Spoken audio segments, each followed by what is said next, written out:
Sarah Mitchell had always been the kind of person who solved problems with lists and careful planning. At 26, she'd already earned respect at Henderson and Associates, one of Chicago's most demanding law firms, where she worked as a senior legal assistant. Her colleagues often remarked how she could find missing documents in minutes, organize impossible schedules, and somehow maintain her composure even when the partners were at their most demanding. But that summer of 2022, something had shifted. The weight of endless 14-hour days, the pressure of an upcoming partnership decision that would affect her career trajectory, and the painful ending of her 3-year relationship with David had left her feeling like she was drowning in her own life. The breakup had been particularly brutal, not because of any dramatic confrontation, but because of how quietly it had died. They'd simply grown apart, like two people walking down parallel paths that slowly diverged until they could no longer see each other. Her sister Emily had been the one to suggest taking time away. "You need to disappear for a while," she'd said over coffee at their usual spot near Sarah's apartment. "Somewhere nobody knows you, where you can just breathe." Emily, who worked as a therapist, had that gentle but firm way of speaking that made her advice feel more like a prescription than a suggestion. The idea had felt foreign at first. Sarah wasn't the type to just drop everything and run away. She was responsible, reliable, the one people counted on. But as the weeks passed and the pressure at work mounted, the thought of escape began to feel less like weakness and more like necessity. That's how she found herself scrolling through Airbnb listings late one Friday night, searching for something that felt like the opposite of her carefully controlled life in Chicago. She wanted isolation, peace, and most importantly, anonymity. No questions about her work, her relationship status, or her plans for the future. Just silence. The listing that caught her attention was tucked away in a remote corner of Maine near the Canadian border. The photographs showed a rustic cabin surrounded by dense forest, with weathered cedar shingles and large windows that looked out onto what seemed like endless wilderness.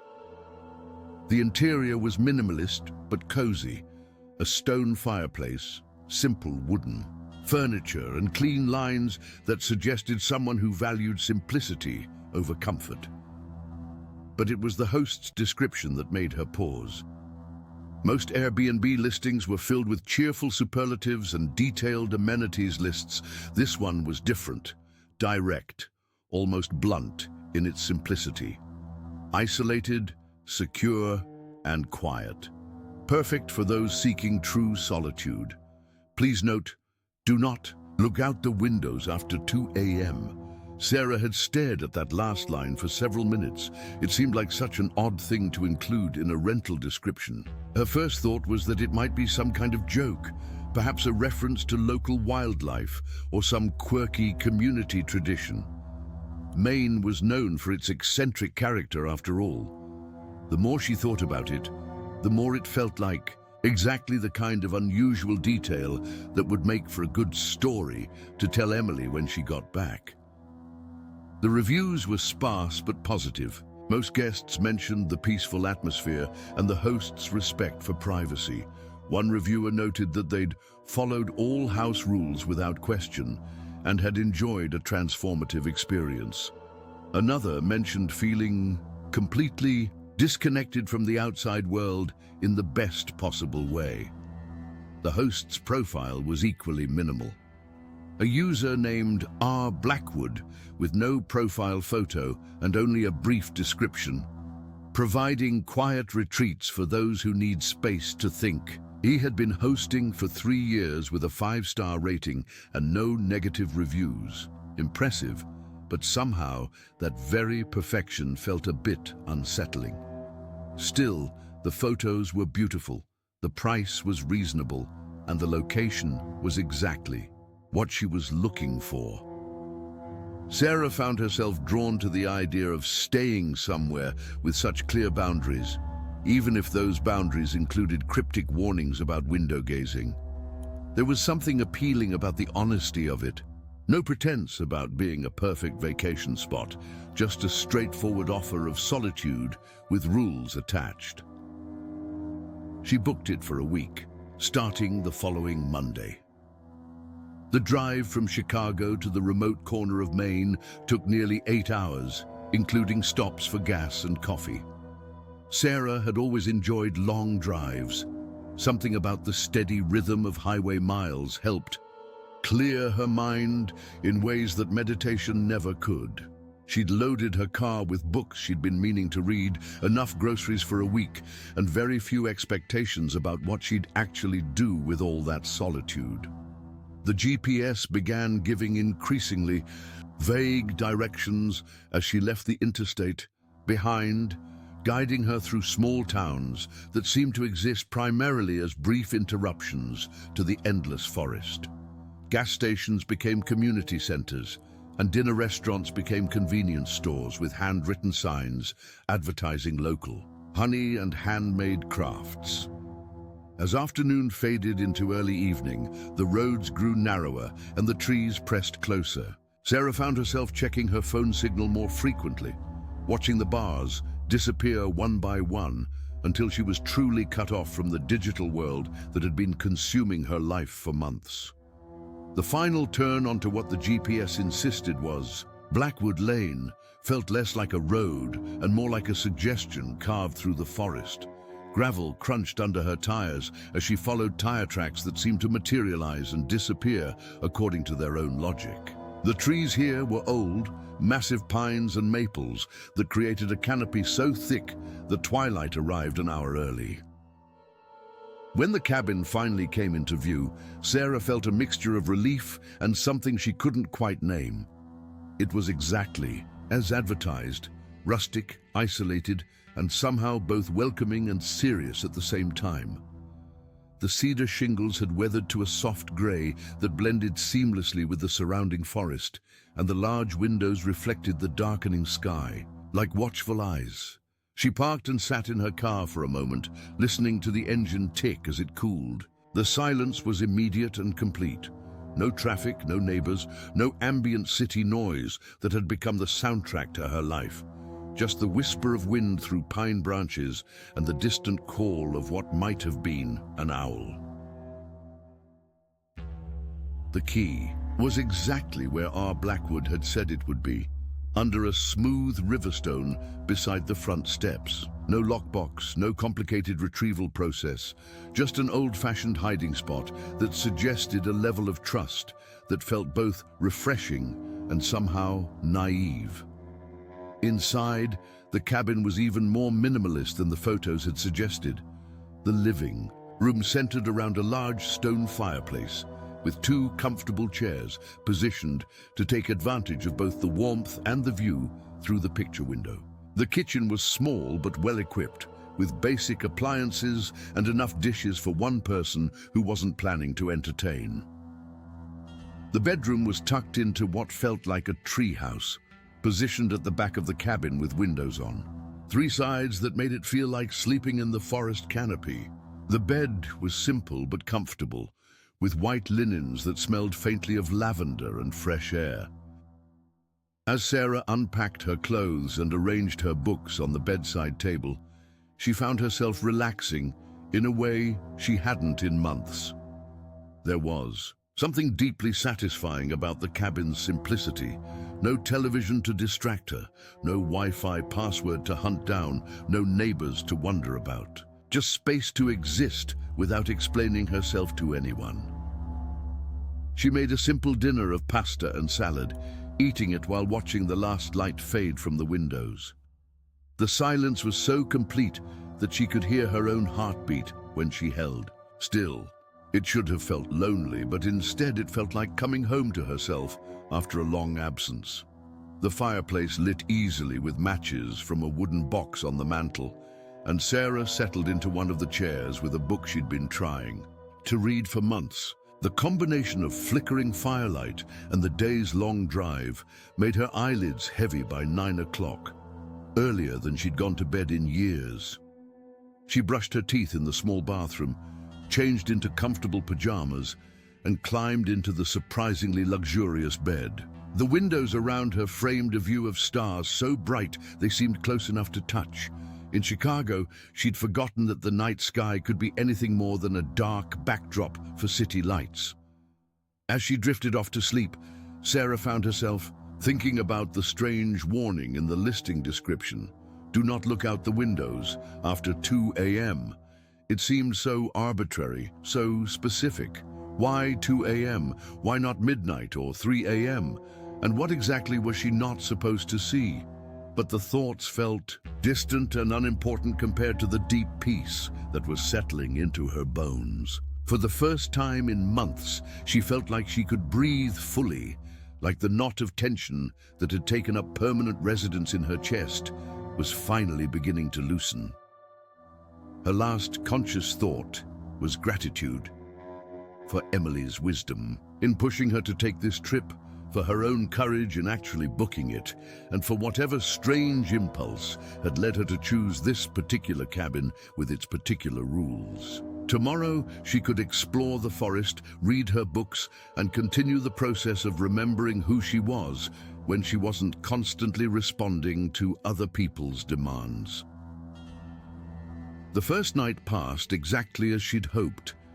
Deep, dreamless sleep, interrupted only by the natural sounds of a forest at rest, the settling of old wood, the whisper of wind through leaves, and the distant call of night birds that seemed to be having conversations in languages she couldn't understand, but somehow found comforting. She woke naturally, as dawn light filtered through the bedroom windows, feeling more rested than she had in months. The morning air was crisp and clean, carrying scents of pine and earth that made her want to breathe as deeply as possible. She made coffee in the small kitchen, wrapped herself in a blanket, and sat on the front steps to watch the forest wake up around her. It was perfect, exactly what she'd needed. The kind of peace that made her wonder why she'd waited so long to give herself this gift of solitude. That sense of perfect contentment lasted until she went back inside to make breakfast and noticed something that hadn't been there the night before. A piece of paper lay on the mantelpiece above the fireplace, folded once and positioned carefully between a pair of wooden candlesticks. Sarah was certain it hadn't been there when she'd built her fire the previous evening. She would have noticed anything that out of place in the cabin's carefully curated simplicity. The paper was cream-colored and thick, the kind of stationery that spoke of deliberate choices rather than whatever happened to be convenient. Her name was written on the outside in careful script, Ms. Mitchell. Sarah's first thought was that Blackwood had somehow let himself in during the night to leave additional instructions or information.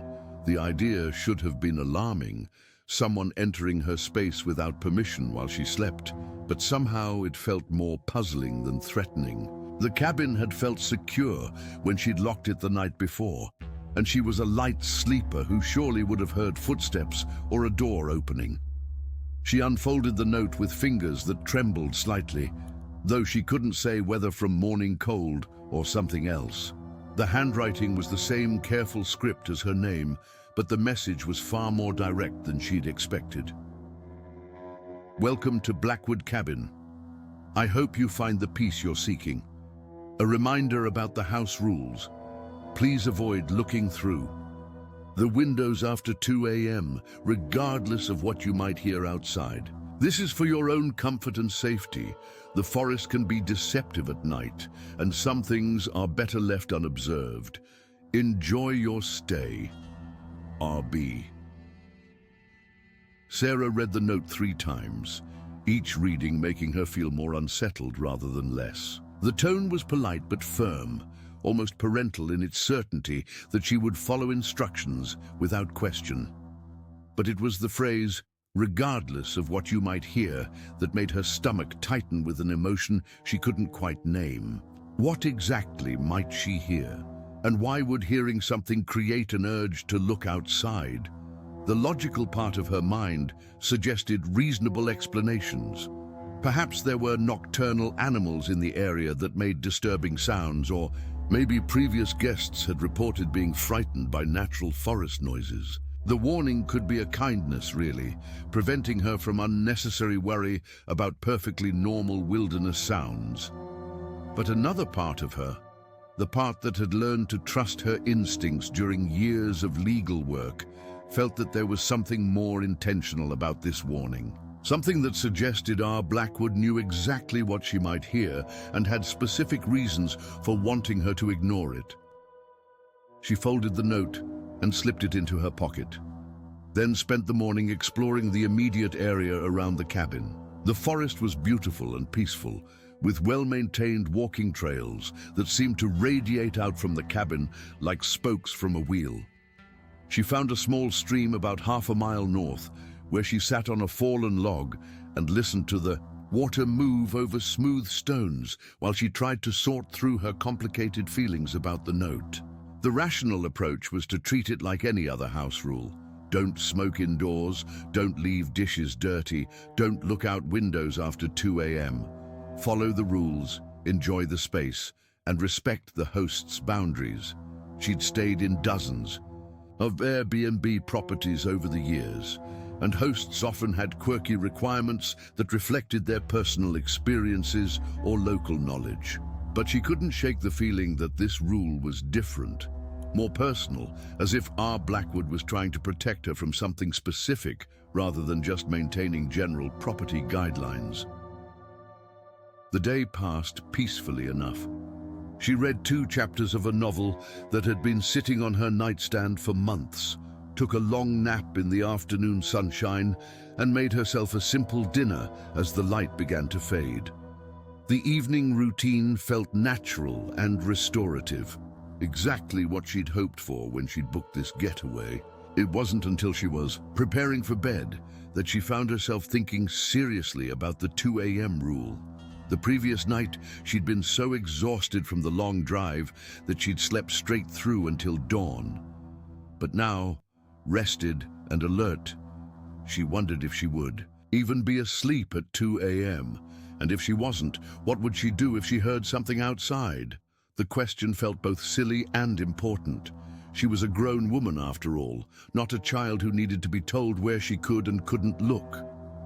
If there were nocturnal animals around the cabin, seeing them might actually be interesting rather than frightening. She'd always been curious about wildlife, and this might be her only chance to observe forest creatures in their natural habitat.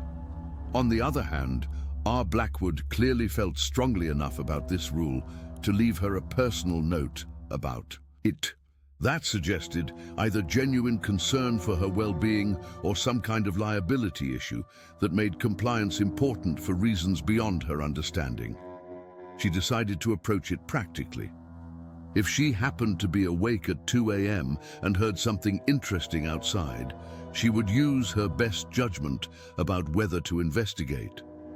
The rule felt more like a strong suggestion than an absolute prohibition, and she trusted her own ability to distinguish between harmless curiosity and genuine danger.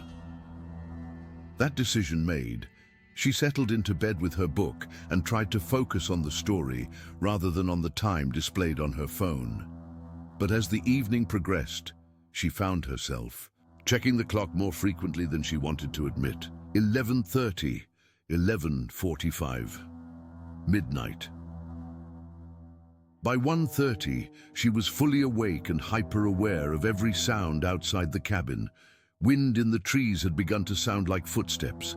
The settling of old wood had started to feel like someone testing the strength of walls and windows. What had been peaceful forest sounds the night before now carried an edge of potential threat that made her heart rate increase despite her rational mind's insistence that nothing had actually changed. At 1:50, she heard something that definitely wasn't wind or settling wood. A soft scratching sound, rhythmic and deliberate, like someone running their fingernails along the outside wall of the cabin. It started near what she thought was the living room window and moved slowly toward the back of the building toward her bedroom. Sarah's breath caught in her throat. This was exactly what the note had warned her about, a sound that would naturally make her want to look outside, to understand what was making that deliberate, careful noise along the walls of her temporary home. She lay perfectly still, listening. As the scratching continued its circuit around the cabin, whatever was making the sound was moving slowly, methodically, as if mapping the building's perimeter or searching for something specific. The scratching wasn't random or frantic, like an animal trying to get inside for warmth or food. It was controlled, purposeful, almost like someone taking careful measurements. The sound reached the corner of the bedroom and began moving along the wall that held the largest window, the one that provided her view of the forest canopy. Sarah found herself holding her breath, waiting to see if the scratching would stop at the window or continue past it. It stopped. For nearly a minute, there was complete silence. No wind, no settling wood, no normal forest sounds. Just a stillness. So complete it felt like the world was holding its breath along with her. Then came a sound that made her blood run cold.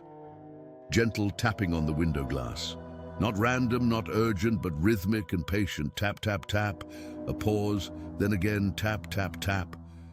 Someone, or something, was standing just outside her bedroom window, tapping on the glass like they were trying to get her attention. Every instinct screamed at her to look, to see who or what was out there, to understand what was happening, to take control of a situation that felt increasingly surreal. Her rational mind insisted that there had to be a logical explanation, perhaps a large bird that had become confused by its reflection in the glass, or a branch being blown against the window by wind she couldn't feel. But R. Blackwood's note was clear. Regardless of what you might hear outside, this was exactly the scenario he'd warned her about. Sarah pulled her blanket over her head and tried to steady her breathing. The tapping continued for what felt like hours, but was probably only a few minutes. Patient, persistent, almost gentle in its insistence. Then, as suddenly as it had started, it stopped. The normal sounds of the forest gradually returned. Wind through leaves, the distant call of a nightbird, the barely audible settling of old wood. But Sarah didn't move from under her blanket until her phone showed 3:15 a.m. And even then, she kept her eyes carefully directed away from the windows as she checked the time. She didn't sleep again that night. When morning came, she dressed quickly and went outside to examine the area around the bedroom window. The ground beneath it was soft earth, covered with a layer of decomposing leaves. Perfect for showing footprints or any other signs of disturbance. There was nothing. No footprints, no marks in the soil, no broken branches or disturbed vegetation. The area looked exactly as untouched as every other part of the forest around the cabin. But on the window itself, about 5 feet up from the ground, she found something that made her stomach clench with anxiety. Fingerprints, or what looked like fingerprints, smudges on the glass that could have been left by someone pressing their hands against the window, perhaps trying to see inside or simply making contact with the barrier between them and her. The marks were positioned exactly where someone standing outside would naturally place their hands if they were looking in. But the window was too high for anyone to reach from ground level without a ladder or something to stand on, and there was no sign that anything had been moved or positioned beneath it. Sarah stood looking at those marks for a long time, trying to convince herself that they could have been left by the cleaning crew or by R. Blackwood himself during routine property maintenance. But the position and pattern suggested someone who had been standing outside her window while she was inside, someone who had been close enough to tap on the glass and leave traces of their presence. She spent that day in town, driving the 20 minutes to the nearest village, partly to buy supplies, and partly to reassure herself that normal human civilization still existed beyond the forest. The town was small but welcoming. A general store, a diner, a few shops selling local crafts and maple syrup. At the general store, She struck up a conversation with the clerk, a friendly woman in her 50s who seemed genuinely interested. In Sarah's visit to the area, "You're staying out at the Blackwood place?" the woman asked when Sarah mentioned the general location of her rental. The woman's expression shifted slightly, becoming more guarded. "How are you finding it?" "It's beautiful," Sarah replied truthfully. "Very peaceful, though I have to admit, it's a little more isolated than I expected." The clerk nodded slowly. "Raymond keeps it that way intentionally. He values his privacy, and he expects the same from his guests." Raymond? Raymond Blackwood, the owner. Though I suppose you'd know him as R. Blackwood from the listing. The woman seemed to be choosing her words carefully. "He's a good man, very responsible about his property, takes excellent care of anyone who stays there." Something in her tone suggested there was more she could say, but chose not to. Sarah felt like she was being evaluated, measured for her trustworthiness, or perhaps her ability to handle whatever information the clerk might share. "Have other guests mentioned anything unusual about staying there?" Sarah asked carefully. The clerk's eyes sharpened with interest, and Sarah immediately regretted the question. It made her sound paranoid, like someone who couldn't handle a simple forest cabin rental. "Unusual how?" the clerk asked. "Oh, nothing. Dramatic. Just house rules that seemed very specific. I was curious if they were based on previous guest experiences." The clerk relaxed slightly. "Raymond is very particular about his house rules. Most folks find that if they follow his guidelines, they have exactly the experience they're looking for." She paused, then added with what seemed like genuine concern, "You are following the guidelines, aren't you?" There was something in her tone that made it clear this wasn't just polite conversation. The clerk was asking because the answer mattered, because following or not following Raymond Blackwood's rules had consequences that extended beyond simple property respect. "Of course," Sarah replied quickly. "I'm very respectful of house rules." The clerk smiled, but Sarah noticed it didn't quite reach her eyes. "Good, that's good. Raymond appreciates guests who understand that some boundaries exist for important reasons." Sarah left the store with more questions than answers, but also with a growing sense that she'd stumbled into something larger and more complicated than a simple vacation rental. The clerk's careful responses suggested that other guests had experienced unusual things at the Blackwood cabin, and that the local community was aware of whatever was happening, but had developed a protocol of discretion around it. That evening, she called Emily from the cabin's landline, the only phone service available in the area. "How's your wilderness retreat going?" Emily asked cheerfully. "Are you getting the peace and quiet you needed?" "It's interesting," Sarah replied, trying to figure out how to explain her growing unease without sounding paranoid. "The cabin is beautiful, and it's definitely peaceful, but there are some unusual house rules that I'm trying to understand." "What kind of rules?" Sarah hesitated. Saying it out loud would make it real in a way that keeping it to herself didn't. The owner left instructions not to look out the windows after 2 a.m. There was a pause on Emily's end. "That's specific. Did he explain why?" "Not really, just that it's for comfort and safety, and that I should ignore anything I might hear outside." "And have you heard anything outside?" Sarah closed her eyes. "Last night, yes, scratching sounds on the walls and tapping on the bedroom window. But when I checked this morning, there was no sign that anything had been there." Another pause, longer this time. When Emily spoke again, her voice had shifted into what Sarah recognized as her professional therapist tone, calm, measured, designed to avoid escalating anxiety. "Sarah, how are you feeling generally? This has been a really stressful time."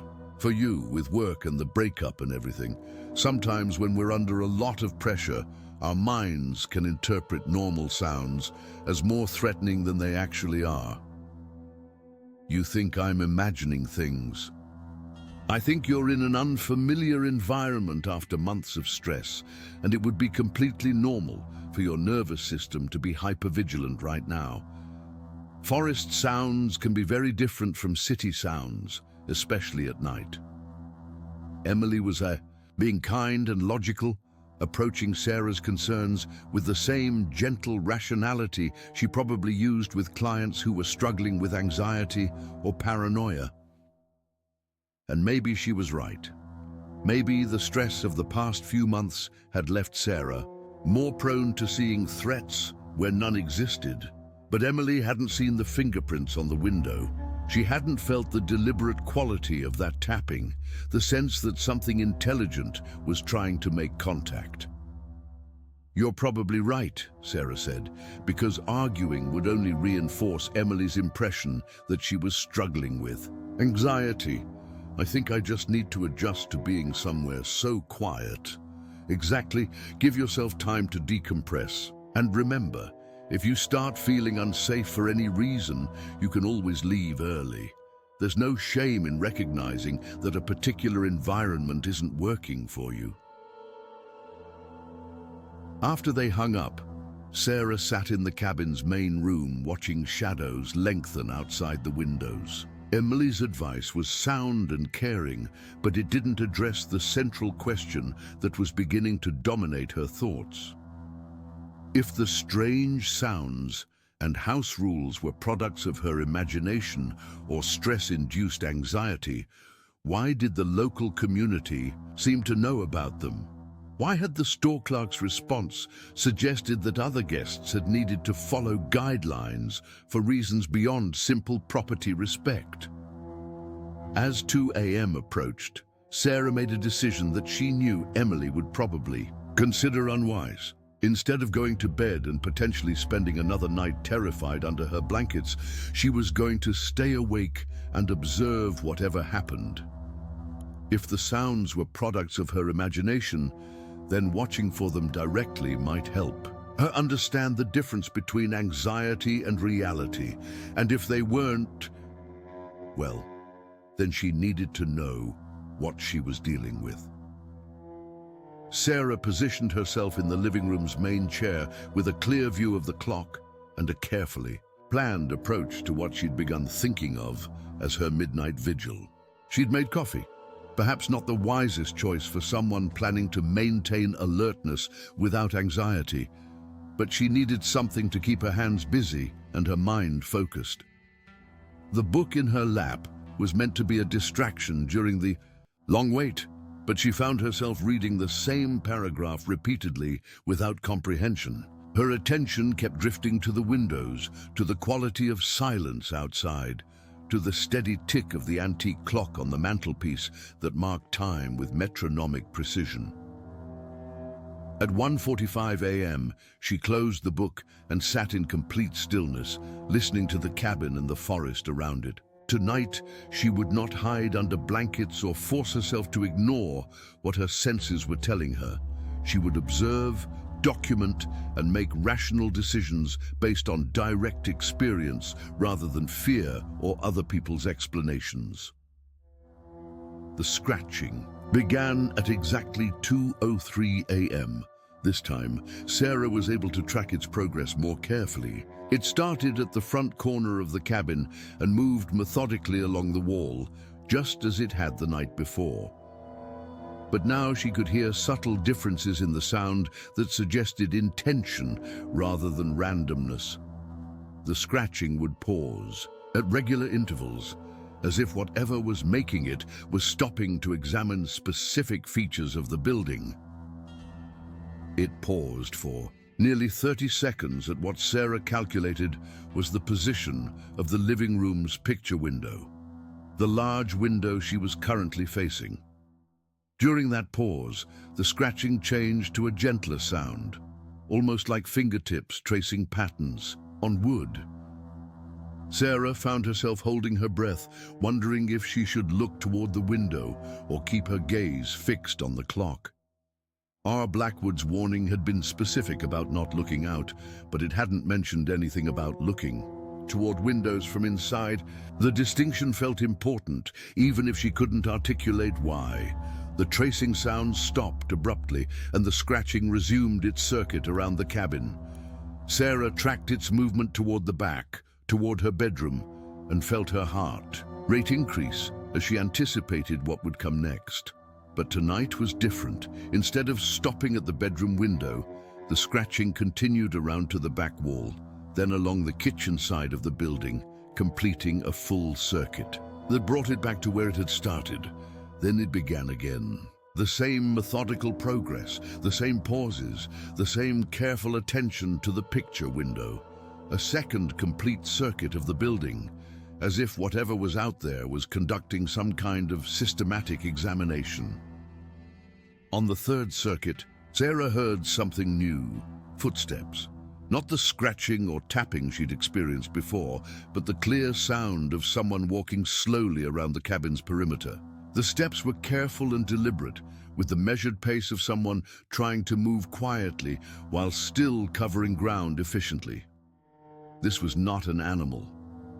Animals didn't walk with that kind of purposeful rhythm, didn't take the time to examine buildings with such methodical attention.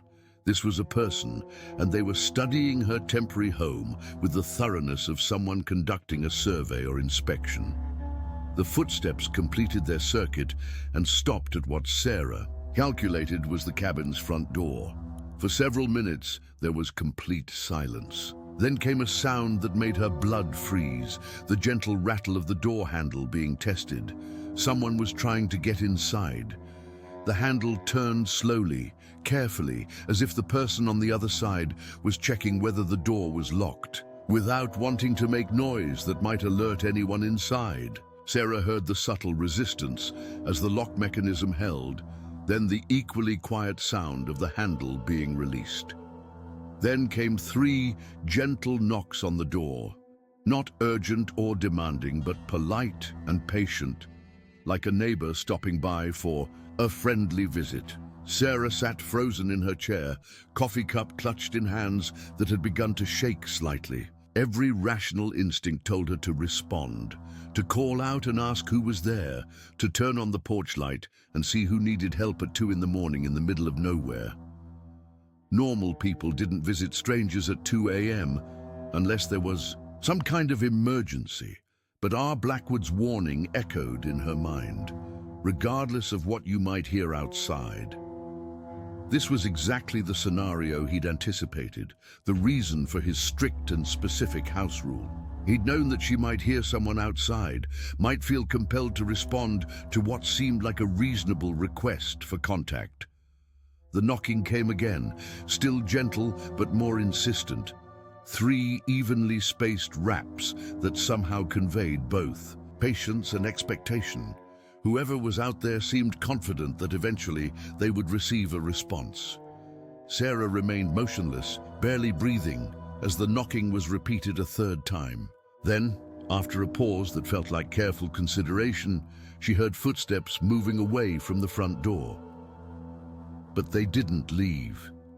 Instead, the footsteps moved to the picture window, the one Sarah was facing from her chair in the living room. The tapping that followed was identical to what she'd heard at her bedroom window the night before. Rhythmic, patient, deliberate, but this time she was awake and alert in the same room where the tapping was occurring, separated from whatever was outside only by a pane of glass, and R. Blackwood's mysterious but increasingly urgent feeling. House rule! The temptation to look was almost overwhelming. She could settle this entire mystery with one glance. See who was visiting the cabin in the middle of the night, understand whether this was some kind of local custom or property maintenance issue, take control of a situation that was beginning to feel surreal. But something about the quality of the tapping suggested that whoever was out there knew she was inside, knew she was awake, and was specifically trying to get her attention. The Timing was too perfect, the progression too methodical. This wasn't someone who happened to be passing by and decided to check on the cabin. This was someone who had come here specifically to make contact with her. The tapping stopped abruptly, and Sarah heard footsteps moving away from the window. Within minutes, the normal sounds of the forest had returned, and she was left sitting alone in the living room with her cold coffee and racing heart, wondering if what she'd just experienced had been real or some kind of elaborate anxiety-induced hallucination. This time, she didn't wait for morning to check for evidence. Moving carefully and quietly, Sarah retrieved a flashlight from the kitchen and unlocked the front door. She stood in the doorway for several minutes, listening for any sound that might indicate someone was still nearby, then stepped onto the front porch.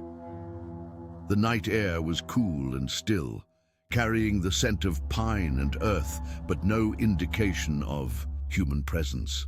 Sarah moved slowly around the cabin, following the same path she'd heard the footsteps take, examining the ground carefully with her flashlight. The beam revealed what her morning inspection the day before had missed. In the soft earth around the cabin's foundation, she found clear evidence of disturbance. Not distinct footprints. The ground was too uneven and covered with too many leaves for that, but definite signs that someone had walked here recently. Disturbed leaf cover, small impressions in softer soil, bent grass stems that suggested the passage of something heavier than forest animals. At the front door, she found scratches in the wood around the lock mechanism. Fresh scratches, pale against the weathered cedar, as if someone had been testing the lock's strength or perhaps trying to understand how it worked. Most unsettling of all, at both the picture window and her bedroom window, she found more of the smudged fingerprints she'd discovered that morning. But these were clearer, more deliberate, as if whoever had left them wanted them to be noticed. Sarah stood in the forest darkness, flashlight beam illuminating evidence that someone had indeed spent significant time examining her temporary home. While she'd listened from inside, this wasn't stress-induced paranoia or unfamiliarity with forest sounds. Someone was visiting the cabin at night. Someone who knew she was there and seemed interested in making contact, despite her obvious reluctance to respond. The question was who and why, and what they wanted from her. Back inside, Sarah locked the door and settled into the living room chair again, but sleep was impossible. She spent the remaining hours until dawn, thinking through possibilities and trying to make sense of what she'd experienced. The most logical explanation was that R. Blackwood himself was visiting the property, perhaps as some kind of security check or guest monitoring system. It would explain his detailed knowledge of what she might hear and his insistence that she avoid looking outside. Maybe he had trust issues with renters and felt the need to conduct personal inspections of his property while guests were present. But that explanation raised its own troubling questions. If R. Blackwood was conducting legitimate property inspections, why the secrecy? Why not mention these visits in his house rules or rental description? And why would a property owner try door handles and leave fingerprints on windows like someone testing security rather than someone with legitimate access? The alternative explanations were either supernatural, which Sarah rejected on principle, or involved some kind of stalking or harassment situation that R. Blackwood was aware of but hadn't disclosed to guests. Perhaps someone from the local community had developed an unhealthy interest in the cabin or its temporary residents, and the house rules were meant to prevent guests from inadvertently encouraging unwanted attention. That possibility was more disturbing than supernatural explanations because it suggested she might be in actual danger from an actual person with unknown motivations. As dawn approached, Sarah made a decision that felt both rational and necessary. She was going to contact R. Blackwood directly and demand answers about what was happening at his property. If he was conducting his own nighttime visits, she needed to know about it. If someone else was, she needed to understand why he hadn't. Warned her about actual safety concerns rather than just giving cryptic instructions to avoid looking outside. She tried calling the number listed in her Airbnb correspondence, but it went straight to a voicemail box that was full and couldn't accept new messages. She sent a message through the Airbnb platform explaining her concerns and requesting immediate contact, but received an automated response that the user was currently unavailable and might not respond for several days. Frustrated, but not yet. Ready to abandon her retreat entirely, Sarah decided to drive back to town and seek answers from people who might know more about R. Blackwood and his property management practices. The same clerk from the day before was working at the general store, and her expression shifted to concern the moment Sarah walked through the door. "Back again so soon?" the woman asked. "Is everything all right at the cabin?" "I was hoping you could help me get in touch with Raymond Blackwood," Sarah replied. "I've been trying to reach him about some questions regarding the property, but he's not responding to calls or messages." The clerk's expression became carefully neutral. "What kind of questions?" Sarah hesitated, trying to find a way to explain her concerns without sounding paranoid or unreasonable. "I've been experiencing some nighttime disturbances that I think he should know about. Someone seems to be visiting the property after hours, and I'd like to discuss whether this is normal or something I should be concerned about." The clerk was quiet for a long moment, studying Sarah's face with an intensity that felt like evaluation. Finally, she spoke with the careful tone of someone choosing words very deliberately. "Raymond is protective of his guests' experiences. He believes very strongly that certain aspects of staying at his property should be approached with specific guidelines for everyone's safety and comfort." "But someone is coming to the cabin at night," Sarah pressed. "Someone who tests the locks and looks through windows. If that's Raymond conducting security checks, I need to know. If it's someone else, I need to understand why I wasn't warned about actual safety concerns." The clerk glanced around the store, confirming they were alone, then leaned forward slightly and lowered her voice. "How long are you planning to stay?" The question seemed to come from nowhere, with an urgency that didn't match the casual tone the clerk was trying to maintain. "I booked for a week, through Sunday." The clerk's expression tightened with what looked like genuine worry. "And today is Thursday." "Thursday," the clerk repeated, as if calculating something in her head. When she spoke again, her voice carried a weight that made Sarah's stomach clench with anxiety. "You should consider leaving by Saturday morning.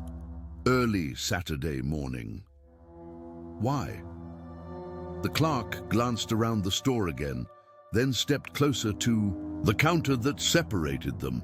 "Some of Raymond's guests find that extended stays become more challenging than shorter ones. The property has a way of creating experiences that can be overwhelming for people who aren't prepared for them." Sarah felt like she was having a conversation in code, where every statement carried meanings she couldn't quite decipher. What? A kind of experiences? The kind that make people understand why Raymond's house rules exist. Before Sarah could ask more questions, the bell over the store's front door chimed, and another customer entered. The clerk immediately straightened and returned to her normal customer service demeanor, as if their entire conversation had been about nothing more significant than local weather patterns. Sarah bought a few items she didn't need and left the store more confused than ever.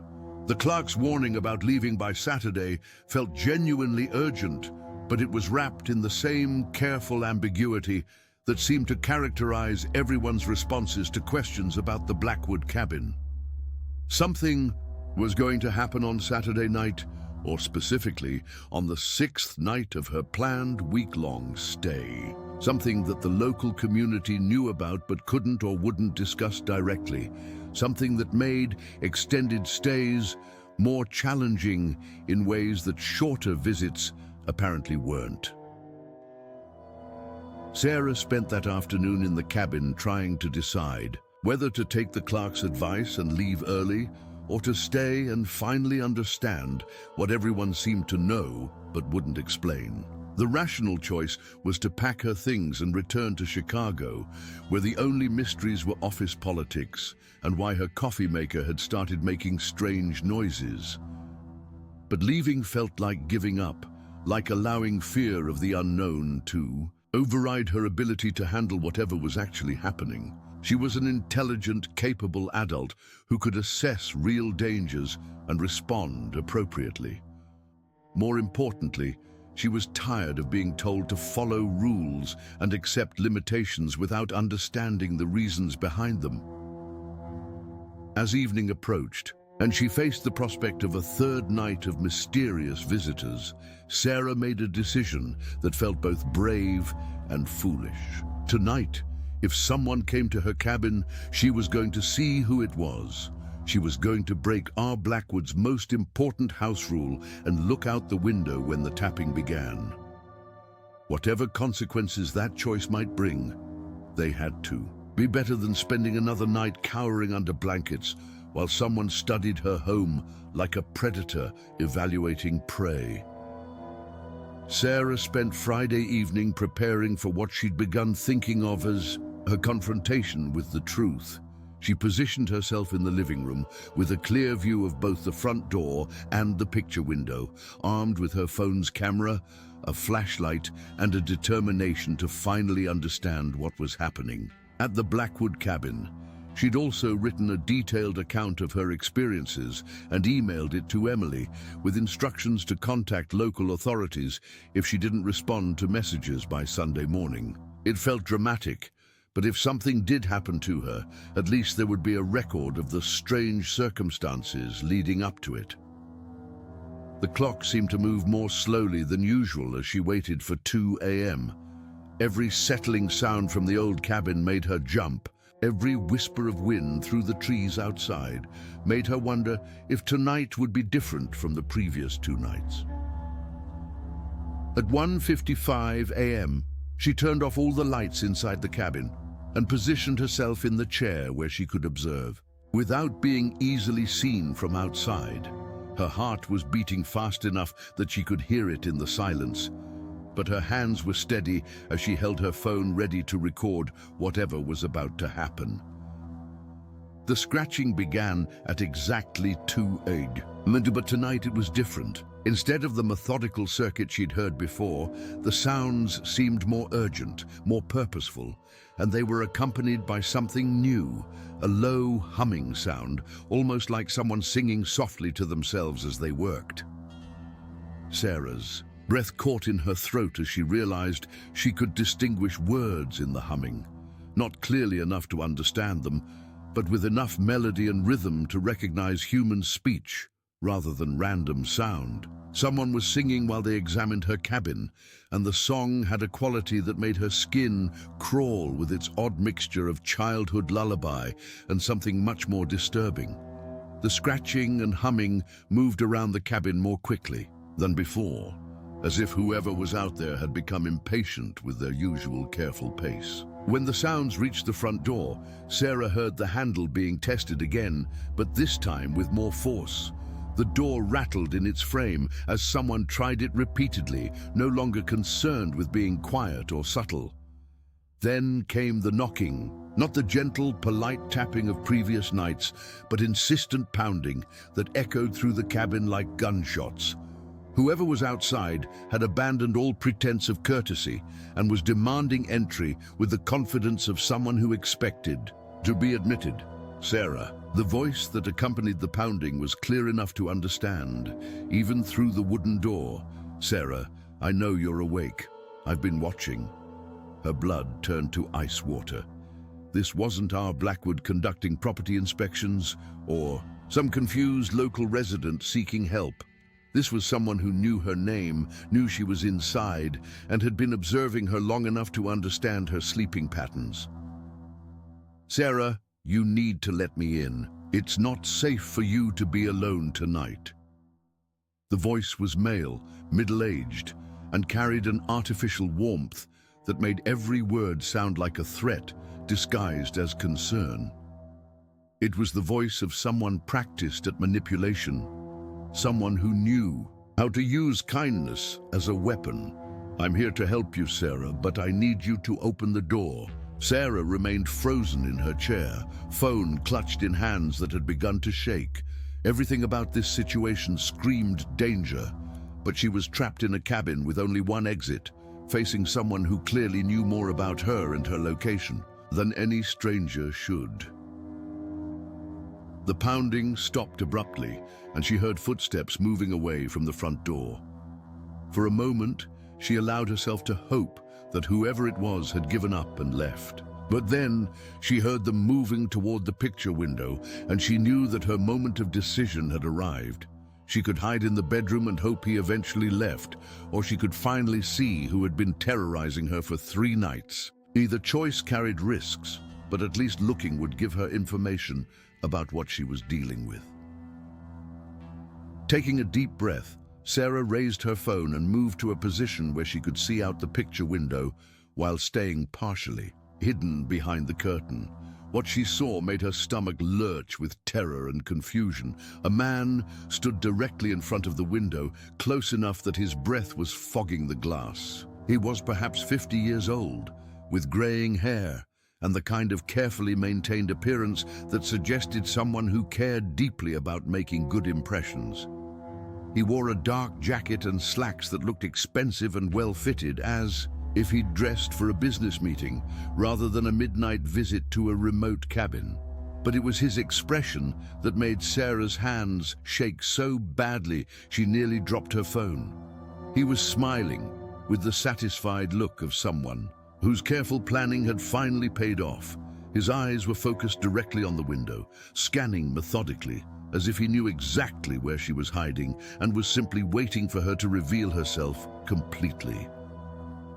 "There you are," he said, his voice muffled by the glass, but still clearly audible. "I was wondering when you'd finally look."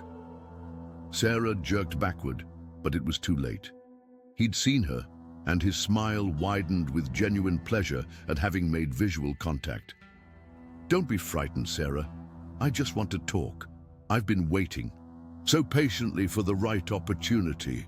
He raised one hand and pressed it against the glass, leaving another clear fingerprint to join the others she'd found. With his other hand, he gestured toward the front door in a motion that somehow managed to be both inviting and commanding. "Just open the door, and we can have a proper conversation. I have so much to tell you about this place, about why you're really here." Sarah backed away from the window, mind racing as she tried to process what was happening. This wasn't a random encounter or a case of mistaken identity. This man had been planning this interaction, had been waiting for her specifically, and seemed to believe she was here for reasons beyond a simple vacation rental. "I know why you chose this cabin, Sarah. I know about the things you've been running from, about the decisions you need to make. I can help you with all of that, but only if you trust me enough to let me inside." His words sent chills down her spine because they suggested a level of knowledge about her life that no stranger should possess. How could he know about her work stress, her relationship problems, her reasons for seeking isolation? Unless... Blackwood sent me," the man continued as if reading her thoughts. "He's concerned about you, about how you're handling your stay here. He asked me to check on you personally." Sarah's mind reeled. If this man was connected to R. Blackwood, then everything about her rental had been a setup. The mysterious house rules, the warnings about not looking outside, the community's careful responses to her questions, all of it had been designed to create exactly this situation. But why? What could anyone want from a stressed legal assistant? From Chicago, badly enough to orchestrate such an elaborate scheme. Sarah, I'm going to wait by the front door. When you're ready to hear the truth about why you're here, just turn the lock. I promise you won't be hurt. She heard his footsteps moving away from the window, then the sound of him settling onto what she assumed was the front porch. He wasn't leaving. He was establishing a position and making it clear that he could wait as long as necessary for her to comply with his request. Sarah stood in the dark living room, trying to think through her options with a mind that felt sluggish with terror. She could call for help, but her phone showed no signal, something that hadn't been a problem during her previous calls to Emily. She could try to escape through a back window, but the cabin was surrounded by dense forest, and she had no idea how to navigate to safety in the dark. Most importantly, she realized that this man's presence explained everything that had been bothering her about the Blackwood cabin rental. The listing that had been removed from general availability. Blackwood's untraceable contact information, the community's careful responses to her questions, even the fingerprints and evidence of previous nighttime visits. She hadn't stumbled into this situation by accident. She'd been specifically targeted and guided here by someone who wanted this confrontation to happen. But why her? What made Sarah Mitchell worth such an elaborate scheme? I know you have questions, the man called from the front porch, his voice carrying easily through the cabin's walls. About your work, about the Henderson case, about certain documents that have gone missing. I have answers, Sarah. But only if you're brave enough to hear them. Sarah's blood went cold. The Henderson case, one of the firm's most sensitive ongoing matters, involving financial irregularities at a major corporation and potentially millions of dollars in liability. She'd been working on document review for that case, had access to sensitive materials that could destroy careers and companies if they became public. Had someone at the firm sent her here? Was this related to the pressure she'd been feeling at work? The sense that she was being watched and evaluated more carefully than usual? The documents you copied last month, the man continued conversationally. Before you left Chicago. We know about them, Sarah. We know you've been careful, but we also know you're smart enough to realize that this situation needs to be resolved. Sarah felt like the floor had dropped out from under her. She hadn't copied any documents. She hadn't taken anything from the firm, except her own personal belongings. But if someone believed she had stolen sensitive materials, if they thought she was planning to expose or sell confidential information. This is your chance to explain yourself, the man said, to clarify any misunderstandings before they become legal problems. Our Blackwood's cabin provides the perfect private setting for that kind of conversation. Now she understood. This wasn't about supernatural mysteries or eccentric property owners. This was about corporate espionage, about someone at her firm who believed she posed a threat to their interests and had arranged for her to be isolated and interrogated. The peaceful retreat she'd thought she was booking had been a trap designed to get her away from witnesses and legal protections, to create circumstances where she could be questioned or threatened without interference from anyone who might protect her. I know you're frightened, the man continued, his voice taking on a tone of false sympathy. But running away won't solve anything. The firm knows where you are. They know about your little vacation. The only way forward is through honest conversation. Sarah realized that her phone's lack of signal wasn't a coincidence. It was being jammed somehow, preventing her from calling for help or contacting anyone who might intervene. She was completely cut off from the outside world, exactly as someone planning an interrogation would want. But they'd made one crucial mistake in their planning. They'd assumed she would be passive, that fear would make her compliant and cooperative. They hadn't considered that trapping someone could make them dangerous rather than helpless. Sarah moved quietly through the cabin, gathering everything she thought she might need for an escape attempt. Her car keys, her phone, the flashlight, and a kitchen knife that would provide some protection if she encountered her stalker in the forest. She'd rather take her chances navigating unknown wilderness than submit to whatever this man had planned for their conversation. The cabin's bedroom window faced the back of the building, away from where the man was positioned. If she could get it open quietly and drop to the ground without alerting him, she might be able to reach her car or at least get far enough into the forest to hide until daylight. But as she approached the bedroom window, she heard something that made her freeze with new terror. Footsteps. Multiple sets of footsteps, moving around the cabin from different directions. The man at the front door hadn't come alone. There were others, and they were positioning themselves to prevent exactly the kind of escape she'd been planning. Sarah. The man called from the front porch, and now his voice carried a note of impatience that hadn't been there before. I think you've had enough time to consider your situation. Let's not make this more difficult than it needs to be. Sarah backed away from the bedroom window, mind racing as she tried to understand how many people were outside and whether there was any route to safety that they hadn't anticipated. But as she moved through the cabin, she began to notice details that suggested her situation was even worse than she'd realized. The furniture had been moved slightly. Not enough to be obvious, but enough that someone familiar with the space would notice.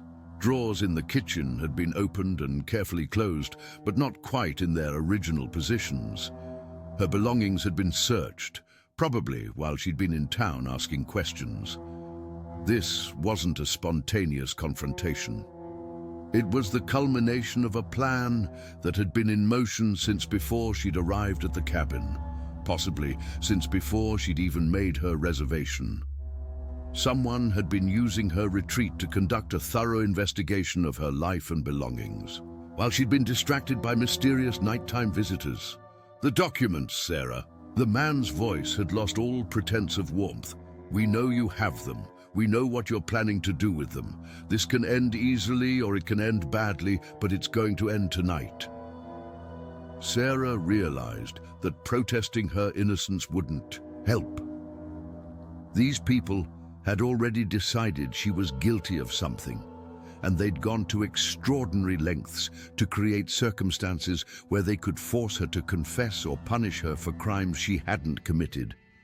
Her only chance was to convince them that they'd made a mistake, that she wasn't the person they thought she was, or didn't have access to whatever they were looking for. I don't know what documents you're talking about, she called toward the front door, trying to keep her voice steady. I'm just a legal assistant. I don't have access to anything valuable enough to steal. We have security footage of you accessing the Henderson files after hours, the man replied.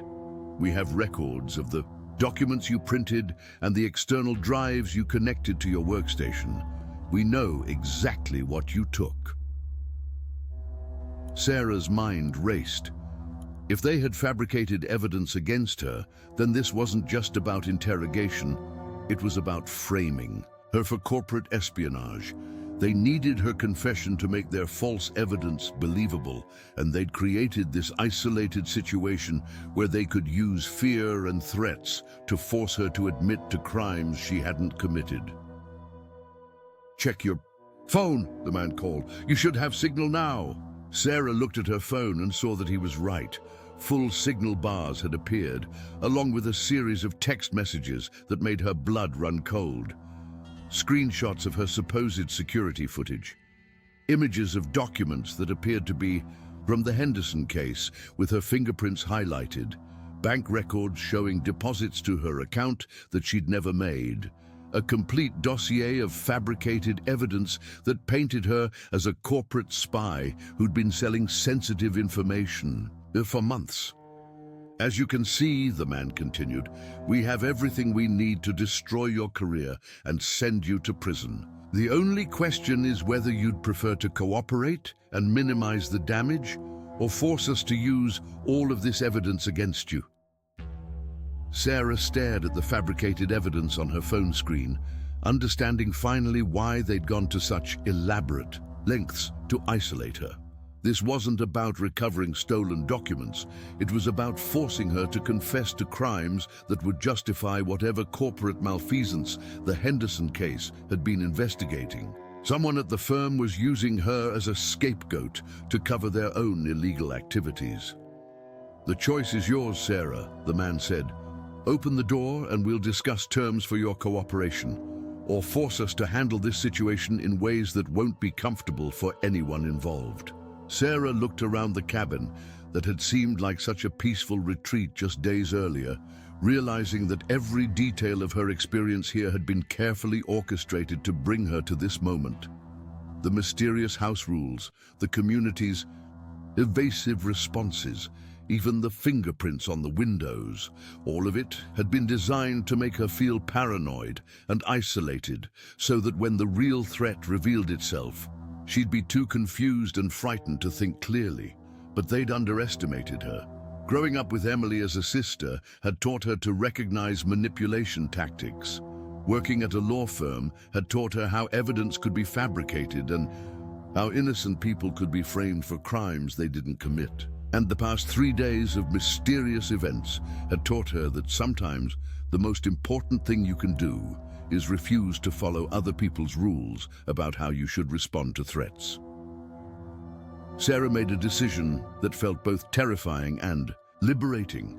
Instead of opening the front door or attempting to escape through windows, she was going to create her own options. She moved to the cabin's stone fireplace, where a pile of kindling and newspapers sat ready for the next fire. The cabin was old and built primarily of wood. It would burn quickly and dramatically, creating exactly the kind of emergency situation that would bring local fire departments and law enforcement to investigate. If these people wanted to threaten her with fabricated evidence and forced confessions, they could explain their presence to official authorities who would document everything and create the kind of public record that would make corporate cover-ups much more difficult. "I'm not opening the door," Sarah called toward the front porch, as she began building what she hoped would be the most important fire of her life. "And I'm not confessing to crimes I didn't commit. If you want to destroy my life with fake evidence, you're going to have to do it in front of witnesses." The sheer silence that followed her declaration was profound and somehow more menacing than all the threats that had preceded it. Then she heard the sound of footsteps moving quickly around the cabin, and she knew that her defiance had forced them to abandon their careful plan in favor of more direct action. Sarah lit the kindling and watched flames begin to spread to the larger pieces of wood she'd arranged. Within minutes, the fire would be large enough to create smoke that would be visible for miles, bringing help whether her captors wanted it or not. The front door rattled as someone tried the handle with considerable force, no longer concerned with subtlety or patience. When that failed, she heard the sound of something heavy being thrown against the wooden barrier repeatedly. But Sarah had already moved to the back of the cabin, climbing through the bedroom window as the first sirens became audible in the distance. Someone in the community had already noticed the smoke and called for help, just as she'd hoped. She hit the ground, running, and didn't stop until she reached her car, which started immediately and carried her toward the approaching emergency vehicles. Behind her, the Blackwood cabin burned like a beacon in the forest darkness, illuminating the end of someone's carefully planned conspiracy and the beginning of Sarah's fight to clear her name. 2 hours later, sitting in the local sheriff's station while fire crews worked to contain the blaze she'd started, Sarah watched investigators process the evidence. They'd recovered from the men who'd been surrounding the cabin. Corporate espionage, fraud, conspiracy, and kidnapping charges were being discussed, along with connections to financial irregularities at Henderson and Associates that validated everything Sarah had suspected about being framed. The documents, They'd accused her of stealing had never existed. The bank records showing mysterious deposits had been fabricated. Even the security footage had been doctored to create evidence of crimes that had never occurred. But the real Raymond Blackwood, found tied up in his own basement while strangers used his property for their conspiracy, was alive and grateful. To the young woman whose quick thinking had saved both their lives and exposed a corporate crime that might otherwise have destroyed innocent careers while protecting guilty ones. As dawn broke over the forest where the Blackwood cabin had stood, Sarah finally understood why the store clerk had warned her to leave by Saturday morning. Someone in the community had known about the conspiracy but hadn't been able to warn her directly without putting themselves at risk. The sixth night had been planned as the finale, the moment when her captors would have forced whatever confession they needed to complete their cover-up. Instead, it had become the night when their entire scheme collapsed in flames that could be seen for miles around. If this story moved you, if you felt your heart racing alongside Sarah's as she faced the unknown, then you know the power that lies in the shadows of our everyday lives. Sometimes the most ordinary decisions, where to vacation, which rental to choose, whether to follow mysterious rules, can lead us into extraordinary circumstances that test everything we believe about ourselves and our world. These stories matter because they remind us that courage isn't the absence of fear, but the decision to act with purpose even when we're terrified. Sarah's story could be any of our stories because predators and conspiracies hide behind familiar facades, using our own trust and politeness against us. If Sarah's journey touched something deep inside you, if you found yourself holding your breath as she made those crucial decisions that saved her life, then please let us know by subscribing to our channel. Hit that notification bell so you'll never miss a story that might change how you see the world around you.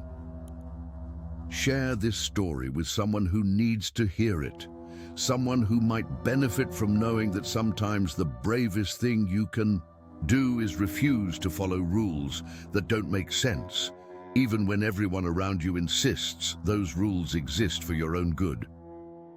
And tell us in the comments, what would you have done in Sarah's situation? When would you have broken the rules? When would you have trusted your instincts over other people's warnings? Your voice matters because every story we tell grows stronger when it connects with the experiences and wisdom of people who understand that sometimes survival means making your own rules. Until next time, remember that the most important person in your story is you. Trust your instincts, question convenient explanations, and never let anyone convince you that you have to face danger alone.